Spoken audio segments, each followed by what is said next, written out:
Hello again, and welcome to the fourth lecture in my series on understanding science. This time I'll be talking about the topic of pseudoscience. How can we tell the difference between real science and fake science, and what can we do about it? As ever, this lecture will build on ideas that I covered in the previous 3 lectures in this series, so I advise you to take a look at my video list and watch the 3 earlier lectures first. Right, let's get started. I remember for a large part of my life, including my adult life, that I didn't really know what pseudoscience meant. I thought I did, of course, but I was wrong. In many ways it's a poor term, because many people will look at it and presume that it means something like proto-science or speculative science, rather than what it really means, that is, something that looks like science and pretends to be science, but which is, in fact, unscientific. This is a really important distinction. Let's look at this confusion and see what the difference looks like. Proto-science is the way we might describe science in its early stages. For example, the science of relativity was a proto-science until some of the observational data came in confirming it.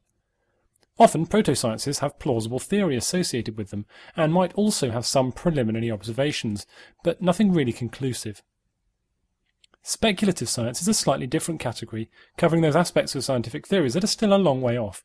So, for example, whenever we talk about the plausibility of science fiction-like topics, we're speculating on science that really is not feasible for us to investigate at this moment in time.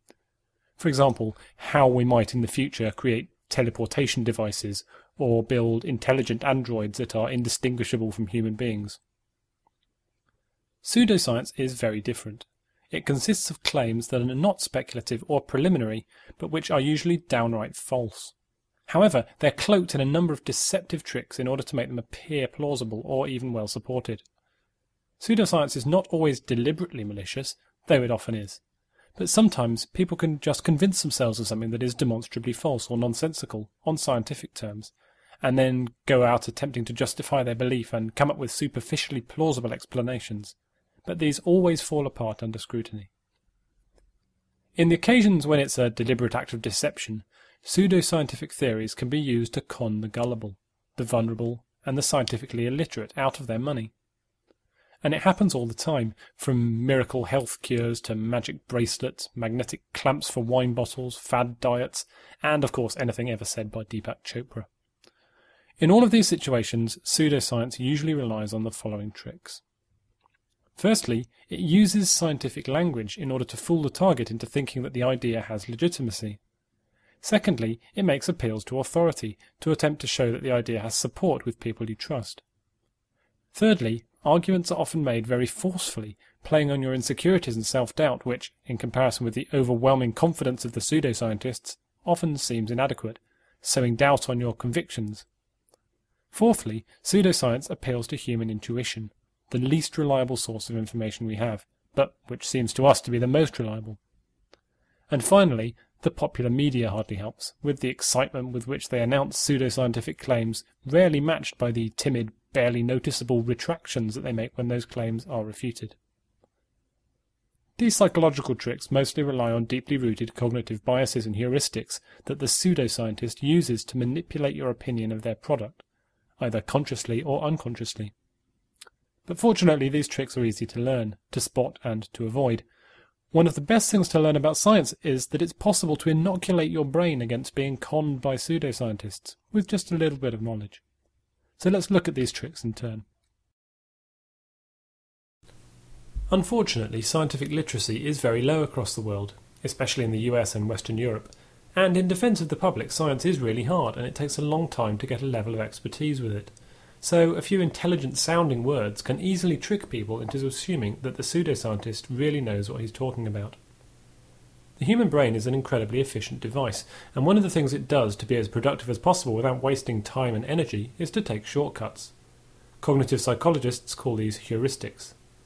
That is to say, the brain has a set of simple rules that are usually correct, that it can rely on to make quick decisions when it doesn't have the time, energy, or knowledge to think through things carefully. But because these are quick approximations, they're not always accurate. They're just accurate enough to be useful most of the time, and that means that people can discover, either deliberately or by accident, when these heuristics break down, and can tailor their sales pitch to coincide with these exact weaknesses. For example, with vision, the brain makes a lot of assumptions. You'll know most of these already. Things that are far away appear small and things nearby appear large, so we can use size as a proxy for distance. Parallel lines appear to come together in the distance, despite the fact that we know they're still the same distance apart. Light reflecting off a curved surface causes a gradient of colour from dark to light, so often when we see a gradient of colour we think we're seeing a curved surface, and so on. I'm sure you've all seen the optical illusions that demonstrate these effects by taking advantage of one of these visual heuristics. So what we're really talking about in this lecture is, if you like, mental illusions, the exact analogue of optical illusions, but affecting the way we perceive arguments and evidence, instead of just our visual perception. The relevant heuristic for this slide is simple. Science, as I've already said, and I'm sure I don't really need to tell you, is complex. Scientific ideas often take a great deal of time and study to master, and most people don't have the time or inclination to do so. So they use the simple heuristic to identify science. Science is complex, so if we hear something that's complex, we should assume it's science. And of course that's often true, but it's also often false, and it's very easy to take advantage of people that way.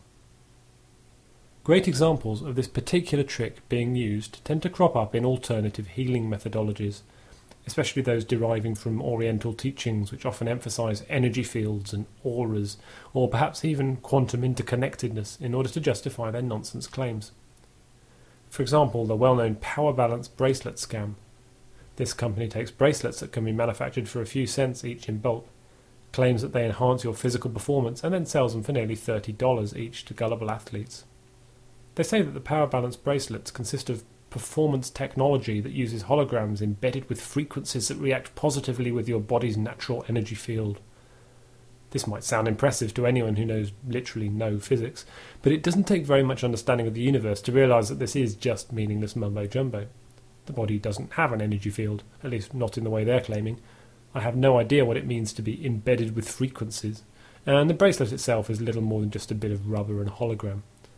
They were forced to admit it was just a scam in Australia, but unfortunately they are still peddling their extremely profitable nonsense in the rest of the world. It's surprisingly easy to make up scientific-sounding language that gives the impression that a certain process has been rigorously tested and proven by the scientific community. But of course we know that the only reliable and rigorous process that human beings have for investigating claims about real-world effects is the scientific method. And when the scientific method is applied to these pseudoscientific claims, they tend to dissolve away into meaningless nonsense. The second characteristic of a pseudoscience that you should recognise is the appeal to authority. This is yet another heuristic that the human mind uses in order to simplify its job, but it leaves us vulnerable to a different type of attack. In this case, instead of using scientific-sounding language, they use people whom we trust in order to convey the message. And those people could be famous scientists, television personalities, entertainers, authors, or just well-renowned leaders of related or sometimes unrelated fields of study.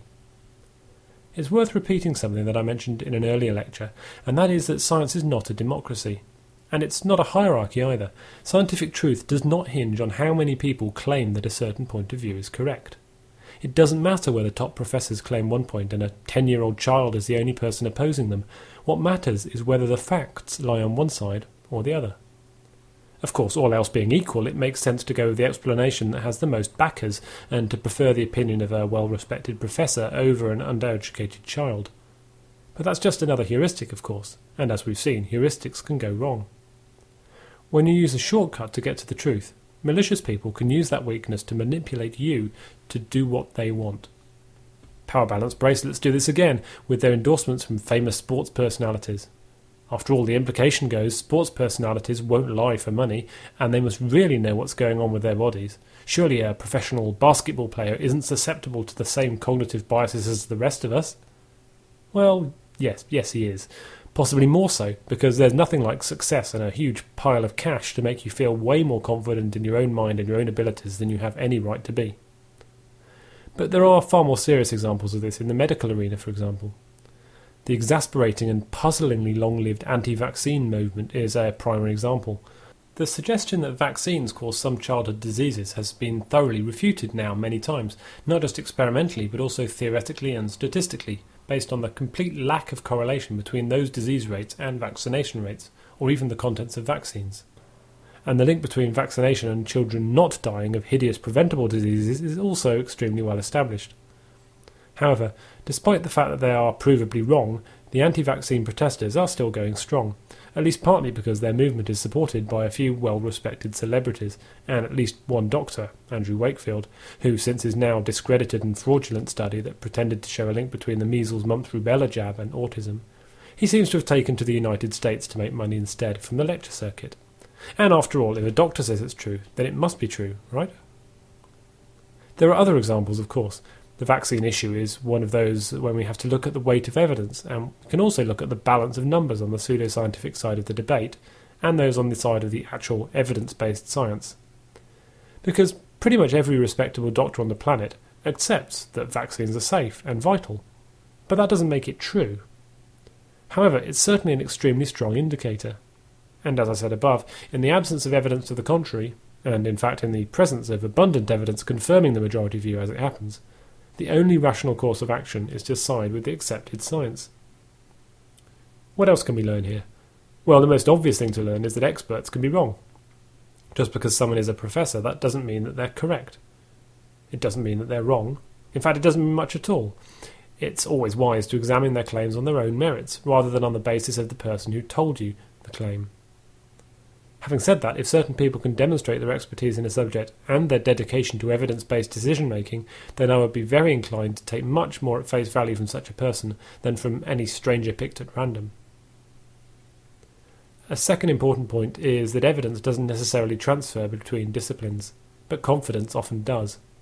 So several extremely well-regarded scientists in one discipline have, over history, let their abilities make them overconfident and have attempted to move over to other, often unrelated disciplines, without the humility that their lack of experience should have given them. A good example of this is the letter written in March 2012 by 49 former NASA employees requesting that the organisation stop publishing claims aligned with the scientific consensus regarding global warming. Unfortunately, as none of the 49 signatories was a climate scientist, the letter was riddled with serious errors and misunderstandings, making their conclusions embarrassingly wrong. Finally, it will come as no surprise to you to learn that even the most secure of theories have dissenters. No matter how certain something is, you'll always be able to find people, often with PhDs, who say that it's wrong. You need look no further than young Earth creationism, a movement arguing that the entire Earth is only 6,000 years old. Or perhaps the small but intense number of relativity deniers. And after all, there is still a flat Earth society. I think that probably makes the argument better than I ever could. One other weapon that the pseudoscientist invariably deploys into any debate is an unswerving and undeserved confidence in his or her own claims. This is a difficult one to combat because confidence is, of course, correlated with people being right too. But I think the best thing to say about this particular point is that the very top scientists, if you listen to them speak, very rarely give the impression that they are absolutely convinced that their theories are correct. Yet the pseudoscientist uses totally different language. The scientist says, "Our studies are consistent with the hypothesis that these pills may have some beneficial effect on energy levels." But the pseudoscientist will often say, "These extraordinary pills will powerfully boost your energy levels," or something like that.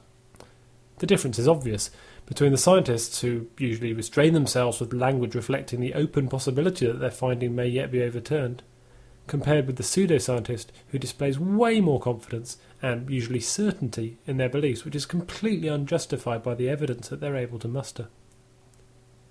The worst thing about this particular tactic is that it's so difficult to spot, because often a pseudoscientist can slip an extremely dubious or downright false assertion into their language, without sounding like they're making a claim at all. So, for example, they might say, "This herb has been used for centuries to combat disease." And that gives the impression that, of course, the herb actually does combat the disease for which it's used. But the fact that something has been used for centuries to combat disease should give us no more confidence than the fact that bloodletting and leeches have been used for similar ends, or that human sacrifices have been used for millennia to combat drought.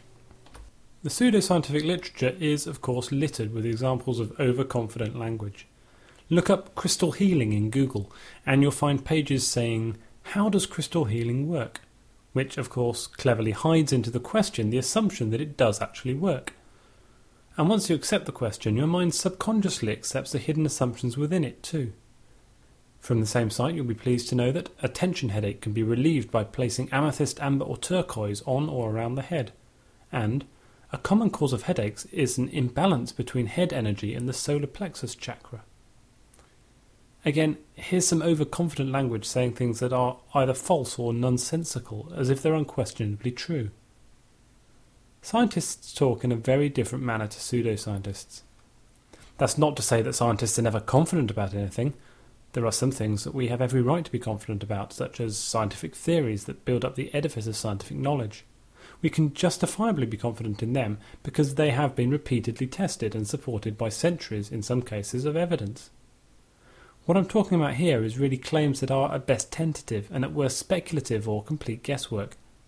The scientific method, as I explained in an earlier lecture, is all about positioning theories along the scale of certainty, between certainly false and certainly true. In practice, science rarely reaches either extreme. Anyone who puts forward a claim that seems to go against the established findings and insists that it is already at one of those extremes is very likely mistakenly confident and quite possibly just making things up.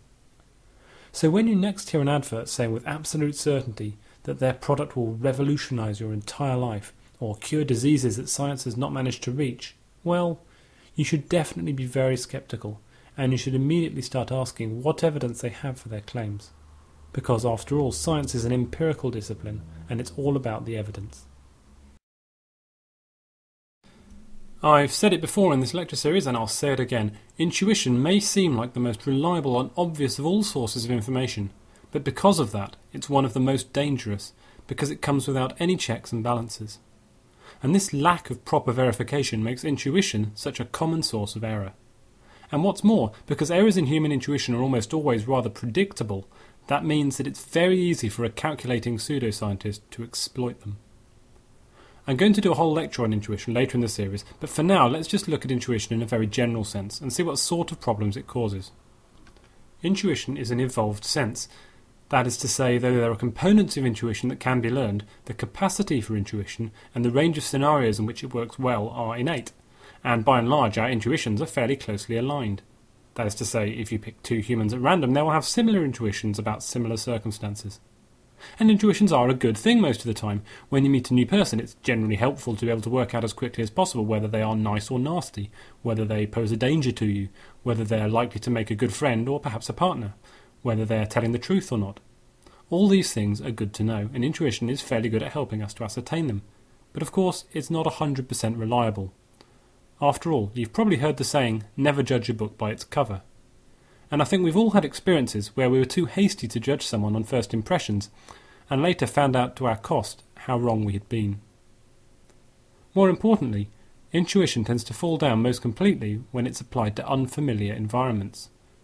For example, you might find it's much harder to guess what the weather's going to do over the next few hours in a country that's very different to the one in which you grew up. That's an example of learned intuition, where subtle sensory cues trickle down into subconscious memory, and we're not really readily able to access them consciously, but we can still draw on them to help us make an analysis of the situation. Science, of course, isn't a very intuitive discipline. At least it tries not to be, though actually the process of generating new hypotheses, and perhaps even of suggesting ways to investigate hypotheses, is often a very intuitive process. It has been said that the process of science, the scientific method, is, ironically, at least partly, an art. But the process of gathering data and applying them to hypotheses is highly non-intuitive. That is to say, it's exactly the opposite of what intuition does. In science, we may suggest hypotheses to be tested from our own intuitive sense, but the follow-up step is to find ways to test those theories that do not rely on intuition, but instead rely on entirely objective methods of empirical data collection and analysis. A great example of intuition going wrong is, of course, young Earth creationism. That's pretty much all it consists of, in fact, arguments to intuition, relying on the fact that audiences are not well disposed to ponder the extremely long timescales and vast distances that are regularly discussed in geology, astronomy and cosmology. Another example is the anti-vaccine movement, which regularly relies on tactics like trust your mummy sense, a favourite of infamous anti-vaccine crank Jenny McCarthy. To paraphrase, what she's saying is, rely on your fallible intuition rather than the results of countless rigorous high-quality scientific studies. And this is one area where relying on intuition sadly causes lives to be lost through preventable diseases. So, in short, don't trust your gut. As the saying goes, you know what it's full of, right? The job of the popular media is to spread information to the masses, and they do it very well. But their job is also to make money, either by selling papers or generating page clicks on internet sites or obtaining viewing figures on television. That means that there are always two directions in which they're being pulled. Clearly they can't just make everything up they publish, or else the public will stop relying on them, with the possible exception of the Daily Mail, of course, which seems to have been employing this tactic for some time now. But on the other hand, newspapers can certainly be a little economical with the truth, shall we say. And the unfortunate fact is that often the truth is less interesting to the general public than is the fantastic story of the underdog who wants to overturn the scientific consensus. Or the maverick genius who believes that he is right and everyone else is wrong. Or the tantalising claim that we might have found a cure for some terrifying, debilitating illness. All these stories are extraordinarily popular with the public, but they're almost always false, and for very good reason. The first thing I ought to say is that there are some pretty good science journalists out there, and also that recent studies tend to show that a large chunk of the fault seems to lie fairly and squarely at the feet of the scientists and university publicity departments who tend to spin scientific results way beyond the limits of what the studies actually show. There's a good reason for this, of course. After all, the institutions are also competing for students and for funding, so they are subject to the same pressures as the papers. But if a researcher puts a significant spin on a press release, then the papers will probably exaggerate it even more, and what you end up with will be something out of all proportion to the actual science. After all, sensationalism sells, and first and foremost that's what a paper has to do. With the best will in the world, a paper that doesn't sell many copies will be bankrupt very soon, regardless of how accurate or well researched its coverage may be. There are a few comments to make here though, and I think that the most important one is to do your own research. If something sounds too good to be true, then it probably is. Or at least in Carl Sagan's words, extraordinary claims require extraordinary evidence. If someone has found a cure for cancer, or sustainable nuclear fusion reactions, then that's enormous news, but waiting a day or two to check the details of the study isn't going to cost you anything. Another important thing to remember is that one of the fundamental pillars of the scientific method is peer review. That is, all scientific results should be read, understood, criticised and duplicated by other competent experts in the same field. The reason for this is obvious, as I described in an earlier lecture. Firstly, you help to root out simple errors that the original experimenters may have overlooked, and, frankly, the occasional fraud. Secondly, it helps to identify flukes and statistical anomalies. After all, if two people can duplicate the same results, then those results are far less likely to have been the result of mere chance. So given all this, you should be very wary of anyone who attempts to shortcut the peer review process and go straight to the press. You probably remember the famous case of Pons and Fleischmann, which I believe I mentioned in an earlier lecture. They claimed to have generated sustainable room-temperature nuclear fusion reactions in a laboratory, and went straight to the press without peer review. And that essentially cost them their careers, as the subsequent peer review, which was conducted by interested colleagues, completely failed to reproduce their findings, and basically demolished their work. So be very wary of anyone who relies on the media to spread scientific discoveries, instead of the vital, tried-and-tested peer review process. Finally, truth is not related to volume. It doesn't matter that the front page of your favourite tabloid has a headline in letters so big you can see them from the moon. And it doesn't matter if a scientific paper publishes its results in a small font at the end of a rambling 30-page statistical analysis. What matters is which results hold up to empirical analysis and the scrutiny of peer review. You probably don't even notice the tiny paragraph on page 17 of your daily paper, 3 weeks after the original front page sensation, quietly mentioning that their original study was flawed. But it's just as important in science to know what's wrong as well as what's right, and the media's strong bias towards one side of each story often endangers our own objectivity. As ever, it pays to be sceptical. I'm going to begin wrapping up this lecture now, but it's worth looking at a few examples of pseudoscience, claims that appear superficially plausible, but which on further examination can safely be rejected as unscientific and, in some cases, just nonsensical. And let's start with the granddaddy of them all, perhaps the most inexplicable pseudoscience in the Western world. Inexplicable not just because of its confusing popularity and official support, but because it's so utterly absurd, so clearly nonsensical, that it's a mystery how it ever survived even after the 19th century. I am, of course, talking of homeopathy. Homeopathy was dreamt up by a German physician called Samuel Hahnemann in the early 19th century, at a time when science-based medicine basically didn't exist, so your only alternatives were to do nothing or to trust a maniac with a handful of leeches and an infested hacksaw. Germ theory was not yet on the agenda, so cleanliness was poor and nobody really knew what they were doing. Hahnemann invented an extravagant and seemingly mystical series of procedures which produced a medicine that was completely ineffective, and by doing so actually managed to claim a lower death rate than many of the top physicians at the time. And then science-based medicine arrived, produced drugs that actually worked, and that's where homeopathy should have died out. But unfortunately, not. After all, it has somewhat of a natural feel about it, and people like natural things. And besides, it's a fantastic way to get filthy rich. So homeopathy lives on, and a dwindling number of delusional doctors still cling to the mystifying belief that it actually does anything. And whenever you can get a doctor to say something works, via the appeal to authority, you can convince the general public to believe it wholeheartedly, and to part with their cash, and in some cases, sadly, to part with their lives. Another favourite of health pseudoscientists is the concept of energy. Now, energy has a very well-established definition in physics, and the concept is well understood and integrated within the laws of science as we understand them today. But that doesn't stop New Age pseudoscientists misusing the word, or at least appropriating it to further their own causes, and naturally to line their own pockets too. How many times have you seen products that align your energy field, or provide a healing energy to your body?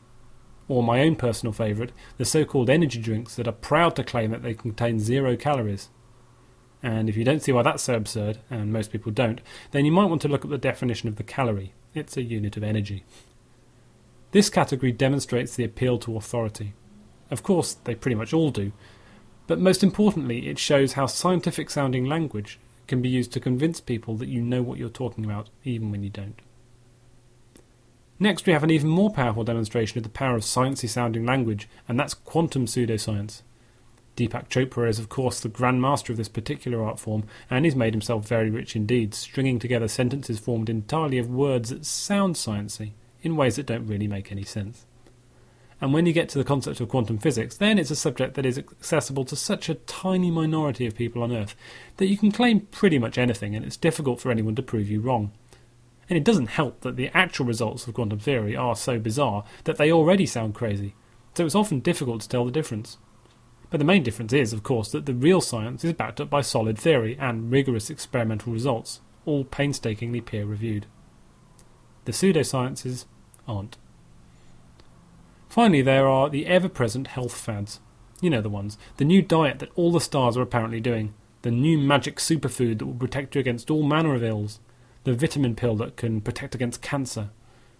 Health pseudosciences are often the most cruel of all scams because they can end in people losing their lives.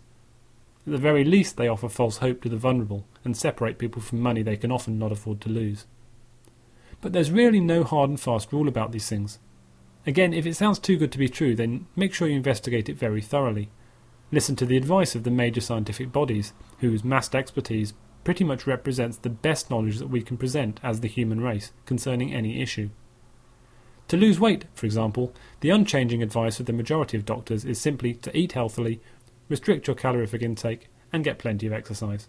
Anything else on top of that is just trying to extract money from you rather than extra pounds. So let's sum up the takeaway messages from this lecture. Firstly, I introduced the term pseudoscience. Remember that this means, in everyday terms, nonsense pretending to be science. And pseudoscientists do this using a number of clever tactics, some of which I've outlined in this lecture, though of course there are many more. In general, pseudoscientists rely on the general scientific illiteracy of the public, coupled with appealing to their innermost fears and desires, and they hijack the known heuristics or mental shortcuts that the human brain makes. Shortcuts like trusting authority figures and media sources, assuming that theories are likely to be more trustworthy if they're complicated, appealing to your intuition in areas that it's not really reliable. As I've said many times, if a claim seems too good to be true, it probably is. Extraordinary, game-changing developments come along very rarely, and almost all huge press releases attempting to claim such a discovery turn out to be over-optimistic. Remember that people have their own agendas. If you see a study claiming something extraordinary, take a look at who funded it. More often than not, that will lead you to the truth. After all, no matter what you want to show, if you're sufficiently devious, you can probably pay someone to prove it. That's all for now. I'll put the notes for this lecture up on my blog at frame.net, where you can also follow the other many and varied projects that I'm working on, and you can leave your comments and questions. In particular, if there's an aspect of science that you don't understand, then drop me a note, and I'll see if I can produce a presentation on that very subject. The next lecture will be all about the burden of proof, and examining the claim that scientists are closed-minded. Is that really true?